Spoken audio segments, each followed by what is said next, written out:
Harry Potter is better than Star Wars.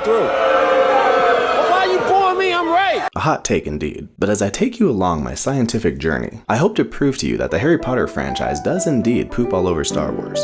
Now this is pod racing. Join me. One just like meeting my master. It's a disaster. Skywalker, what after?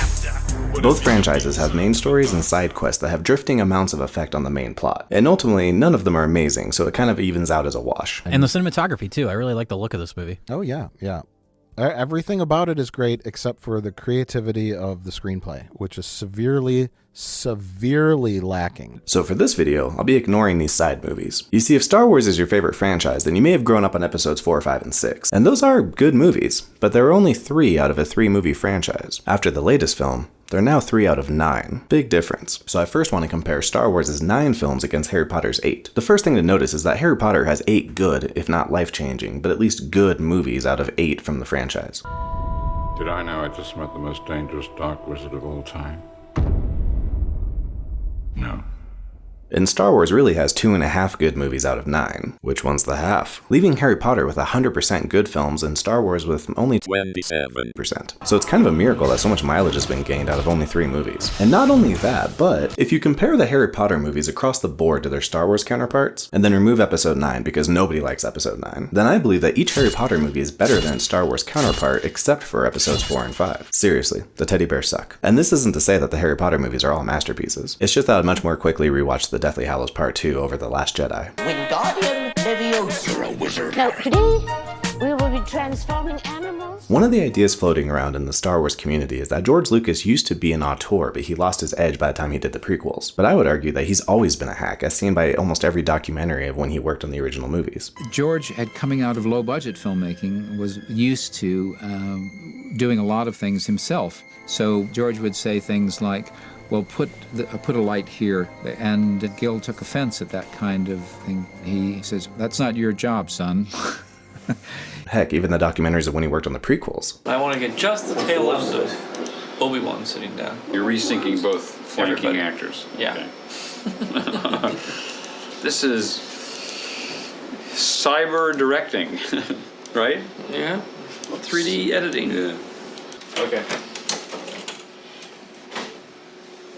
Well, maybe you got what you wanted there. You got the George, I'm directing here in the editing room sequence, which is what he loves to do, which is change the actors' performances, you know. I think he was a hack who got lucky to rub elbows with some genuinely talented people. The winners are Paul Hirsch, Marcia Lucas, and Richard Chew for Star Wars.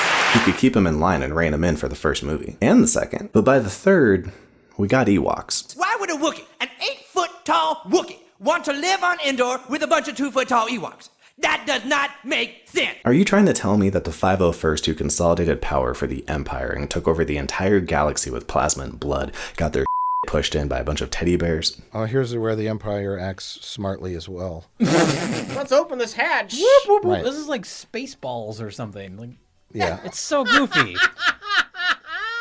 And why did we even have teddy bears on the forest planet anyway? We already had an established warrior race of Wookiees on the planet of Kashyyyk. Why didn't that battle just take place there? Toys. George Lucas wanted to sell plush toys more than he wanted to make a good film. Not a starkly different George Lucas than the one who said this about Jar Jar Binks. Jar Jar is a key to all this. If we get Jar Jar working, because he's a funnier character than we've ever had in any of the movies before. You see, by episode 6, he wasn't just some director. He was George Lucas, creator of the greatest space opera known to man. And who was going to give him critiques? He didn't get worse, he just got more freedom to make the actually crappy movies he was trying to make the whole time.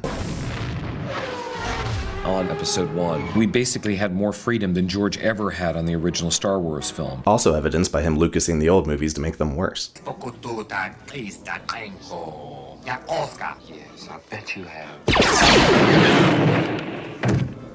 So now to be fair, we see a lot of the same things with J.K. Rowling. As J.K.'s fame grew, so did her book lengths. By the 4th installment, what editor was going to tell her how to make a readable book? The biggest difference is that, although longer, the books didn't necessarily get appreciably worse. Unfortunately, even though Older Age hasn't done much for her Twitter account... Listen, it would be fine if the characters were like this originally, but it seems like you're changing them after the fact so you could seem more inclusive and get good press.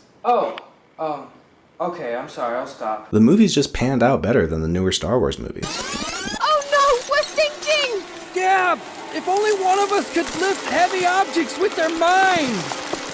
Even though she is trying to George Lucas her movies via her tweets. Harry Potter had Down syndrome. What? What does that even mean? So I don't want to give too many points for just being lucky. But still, we can always go back and watch the first movie without Hermione being edited to be in blackface. Wonders thy bidding, my master. It's a disaster. But Star Wars is more than just movies, it's a huge extended universe of books. Oh yeah. Harry Potter books generally poop on Star Wars books as far as sales go, and they are almost single-handedly responsible for getting millennials back into reading long-form novels. As of February 2018, the books have sold more than 500 million copies worldwide, making them the best-selling book series in history. The last 4 books consecutively set records for the fastest-selling book in history, with the final installment selling 11 million copies in the United States in just 24 hours. Can't say the same for Labyrinth of Evil. Wingardium Leviosa. You're a wizard. Now, today, we will be transforming animals. Now, Star Wars and Harry Potter both have amazing music, and if the quality of the music was the only thing I was comparing, then I would just chalk the whole thing up as a draw. But as it stands, turns out John Williams ripped off a large portion of the Star Wars theme.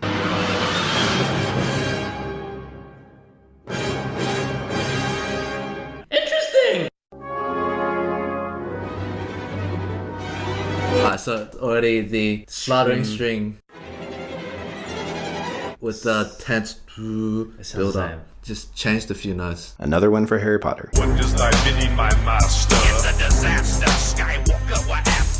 I'm not sure I've ever played a good Harry Potter game save Lego Harry Potter, but Star Wars is sick with them. Games like Knights of the Old Republic and The Force Unleashed are probably the main reason I am a Star Wars fan. You see, the movies built a strong foundation for a very interesting world that, in my opinion, has only been truly fleshed out in a mature and interesting way in most of the game series. If Jedi Fallen Order comes out tomorrow as a movie, it would probably instantly be my favorite Star Wars movie. Fight me. Someone has got to give the writing teams who have been working on these video games a chance to do something in the movies, because it's embarrassing how much better most of the video games are at evoking emotion. But ultimately, this video isn't called Harry Potter video games are better than Star Wars video games. Imagine if you just saw that in real life. Not the human version of that, just but start that. throwing up and falling. I think I'd scream and run. Wingardium Leviosa. You're a wizard. Now, today, we will be transforming animals. Harry Potter has a more original score. J.K. Rowling hasn't put nearly as much effort into trying to destroy Harry Potter as George has into Star Wars. Harry Potter is basically the gold standard for fiction novels. And again, I think pretty arguably, pound for pound, more quality films. Yeah, none of them are The Empire Strikes Back, but that's one movie compared to an 8-series franchise while having 9 of your own, where most of them are just really not that great. So with all of the results added together, I think that the scientific community can accept the fact that Harry Potter is indeed better than Star Wars. Thanks for watching. Till next time. So I know what you're thinking. God, won't someone talk about Season 8 of Game of Thrones? Well, if you insist. After all, I ain't no fucking kneeler. So we all know Season 8 was a travesty, so I don't want to just review it, but run it through some script doctoring. And I shall do this basically character by character, since the characters are what I think they messed up the most. But first let me complain